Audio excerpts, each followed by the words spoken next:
another recipe that I use a $5 chicken that I get at Sam's Club and get every penny's worth out of that $5. The first thing you're going to want to do is let the chicken get cool enough to the touch, and I bought mine yesterday and put it in the refrigerator, so mine is plenty cool to touch. I'm going to go ahead and pull the chicken apart off screen, and then I'll come back and we'll make the broth for the soup out of the bones.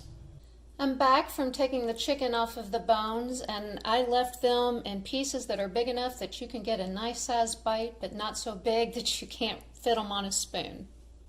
I'm using the pot insert for the Instant Pot to hold everything. I put the bones and the skin from the chicken right down in the Instant Pot and covered it with water. I also added some just roughly chopped celery, onions, some peppers, some fresh basil from our garden, and 2 different types of peppers from our garden.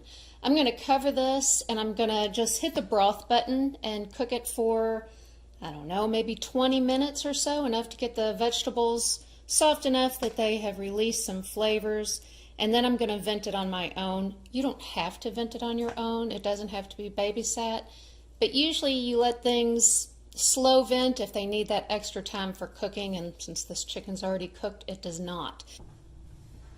These are the vegetables I'm going to put in our soup, but you can use whatever vegetables you want.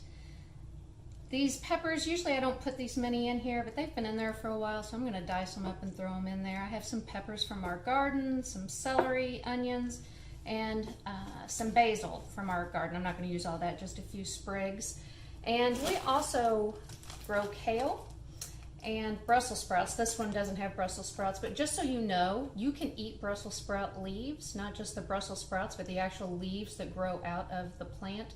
And they are delicious. So we have bags of kale and Brussels sprout leaves in the freezer, but I'm going to use just the kale this time.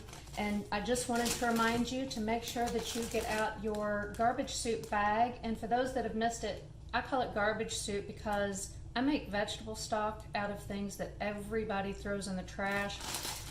In here I have ends of celery, I have onion skin. I'll put all of these pepper tops in there and all the ends of these peppers and the sprigs, the little stems off of the basil that I don't use. And before you think it's gross, hold on to these, and when you open the bag and you smell it, you will be amazed at how gourmet it smells. So I'm going to dice the vegetables off screen and I'll see you all when it's done. I got partway through dicing my vegetables for the soup and realized that I had not mentioned how to prevent yourself from crying when you cut onions. What you want to do is you want to cut off the ends, not the stem end, not the hairy part, but the other part. You want to cut that off. And you want to cut it in half right through that stem. You want to pull. And you don't have to cut it in half. It's just easier to get the skin off that way. Put this in your garbage bag. And you're going to do that with both halves, and you're going to stick it in the freezer while you get the rest of the work done, or do it for at least 10 minutes. And then when you dice it, you're not going to cry. So I'm going to throw that in the freezer, and then I'll go back to dicing. I wanted to show you all real quickly how beautiful this is with all these fresh vegetables in here. How healthy is that? Use whatever vegetables that you like. Just make sure that they're low in carb, and if you use them from a can, make sure there's no added sugar.